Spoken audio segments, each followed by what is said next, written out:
A day after both leaders warned of turbulent times ahead for the world as Donald Trump is set to return to the White House, U.S. President Joe Biden and China's Xi Jinping are expected to meet for the last time this Saturday. It will be the third overall meeting face-to-face. It comes on the sidelines of an Asia-Pacific summit in Peru. On Friday, Biden had met with leaders of Japan and South Korea, key U.S. allies in Asia. He said ties with the two countries were essential for countering North Korea's cooperation with Russia as Pyongyang sends troops to fight in Ukraine. And this is likely to be my last trilateral meeting with this important group, but I'm proud to have helped be one of the parts of building this partnership. And countering North Korea's dangerous and destabilizing cooperation with Russia. Whatever the issue, we're taking it on together. I think it makes a big difference for peace and security. Well, joining us via Skype is Jean-Paul Tchange, an economist specializing in Chinese economics. Hello to you, and thank you for speaking to Paris Direct. A year ago, we had this historic meeting between President Xi and President Biden in California. That was a bid to ease their country's tense relationship. Where do things stand now? Still at some low point because the U.S. continued during the year to add more restriction on technology export vis-à-vis China, and also because of the presidential elections campaign. So the kind of match between the Democrats and the Republicans to put the anti-Chinese slogan very high. So there's no true improvement at all since the last meeting. So no real improvement. Now we have APEC in Peru. What do you think the two leaders will discuss? Just a farewell.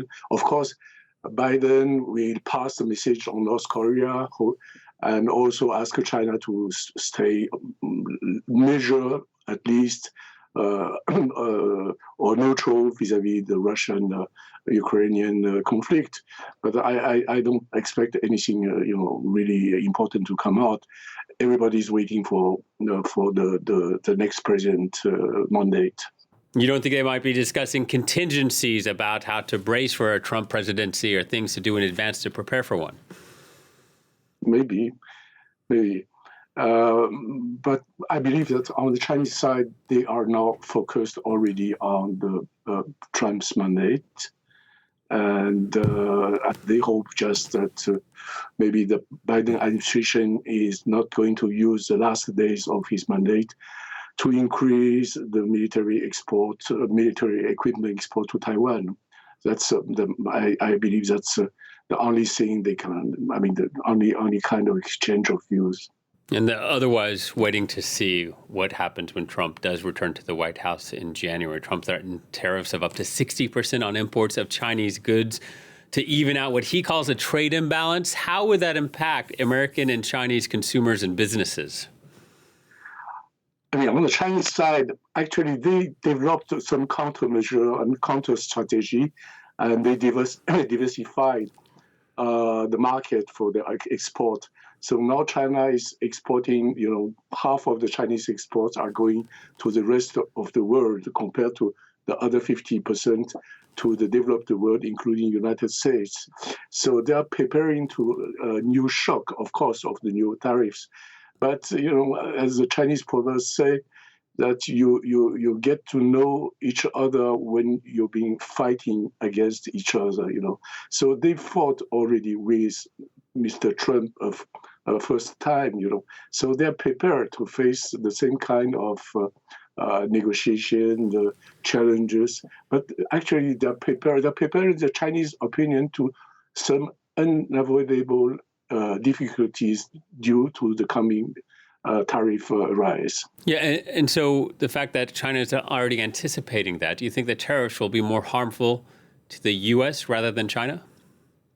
It will hurt both, of course, because the tariff is paid finally by the American consumers or industrialists, So on the Chinese side, that means, of course, they will be less competitive compared to some countries other countries of Asia. But so it could be harmful for everybody. But above all, it's a problem of atmosphere. As long as you have this trade war between China and the United States, all the Asian Pacific regions countries don't feel comfortable. They prefer, free trade, development and trade. But if the big powers are not giving the example, that's bad, So, but I believe that Chinese count on the businessman mentality of Donald Trump to come to some kind of arrangement or compromise. Xi Jinping has been in power long enough to see a number of U.S. administrations come and go. How do you think the Chinese leader regards Donald Trump?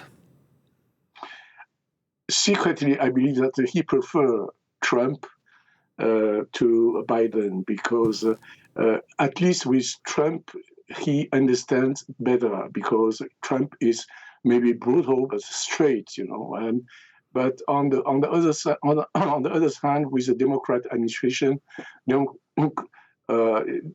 been a little bit hurt. I mean, they've been hurt by the double language, the appeasing the speeches during the meetings, and after that, the increasing restriction measures on trade, on technology, etc.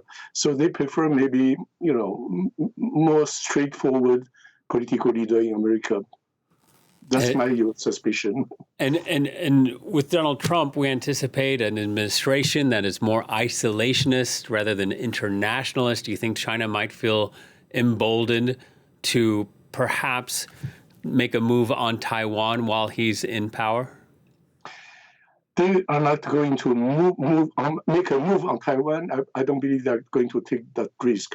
They're going to increase political maneuver within the Taiwan society, the propaganda, the subversion, eventually to make some local political change to push Taiwan to be more conciliation with China, with the mainland. But I don't think they are going to take the risk of a military move because on this question, Trump's non-predictability is a danger for the Chinese. Indeed. Jean-Paul, thank you very much for your time. Jean-Paul Tchange joining us from Paris. Thank you.